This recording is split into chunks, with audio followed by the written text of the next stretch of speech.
আসসালামু আলাইকুম ওরহমতুল্লাহি ওবরকাতু। শুরু করতেছি পরম করুণাময় আল্লাহর নামে।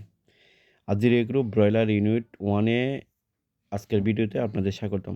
দেখতে, দেখতে আমাদের ব্রয়লার মুরগির বয়স আজকে 26 ডেজ। মাশাআল্লাহ আলহামদুলিল্লাহ শুকরিয়া আল্লাহর দরবারে আমাদের সবগুলা মুরগি সুস্থ আছে, স্বাভাবিক আছে। খাবার-দাবার স্বাভাবিকভাবে গ্রহণ করতেছে। এফসিআরও মোটামুটি ভালো।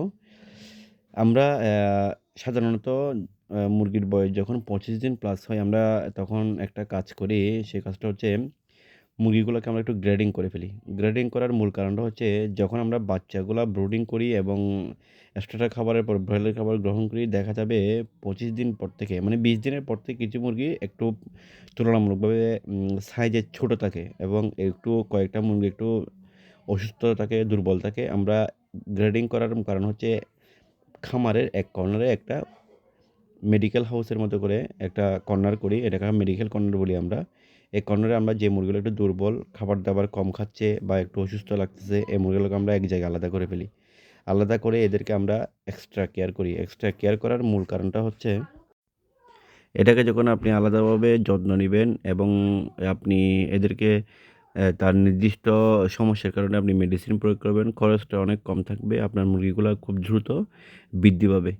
অসুস্থ মুরগিগুলা, দুর্বল মুরগিগুলা সুস্থ মুরগিগুলোর সাথে প্রতিযোগিতা করে খাবার এবং পানি গ্রহণ করতে একটু প্রবলেম হয়ে যায়। এই সমস্যাটা এড়ানোর জন্য আমরা বেসিক্যালি প্রত্যেকটা ব্যাচে এই কাজটা করে থাকি। এই কাজটা করলে আপনি কিছুটা হলেও আপনার উৎপাদন খরচটা কমাতে পারবেন। আপনার যদি আরেকটা বিষয় হচ্ছে যে আপনার যদি খামারে মুরগি অসুস্থ থাকে, আপনি যদি প্রত্যেকটা মুরগিকে মেডিসিন ব্যবহার করতে চান, তাহলে আপনার মেডিসিন খরচটা অনেক চলে আসবে। আপনি যদি অসুস্থগুলো একটু আলাদা করে এদেরকে আলাদা যত্ন নিয়ে এদেরকে আপনি মেডিসিন প্রয়োগ করেন, তাহলে আপনার মেডিসিন খরচটা অনেকটা কমে যাবে, উৎপাদন খরচটা কমে যাবে। উৎপাদন খরচ কমে গেলে আপনার লভ্যাংশের পরিমাণটা বেড়ে যাবে। বর্তমানে খাদ্যর দাম, বাচ্চার দাম, মেডিসিনের দাম এটা সবকিছু বিবেচনা করে আপনি যদি উৎপাদন খরচটা কমাইতে না পারেন, তাহলে আপনার খামার থেকে লাভবান হওয়া সম্ভব না।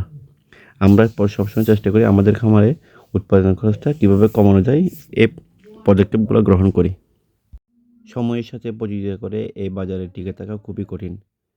এভাবে চলতে থাকলে কিন্তু আমাদের খামার ধীরে, ধীরে ধ্বংস হয়ে যাবে। চেষ্টা করতেছি নিরাপদভাবে আমরা মুরগিগুলাকে উৎপাদন করে ভোক্তাদের হাতে পৌঁছে দেওয়ার জন্য।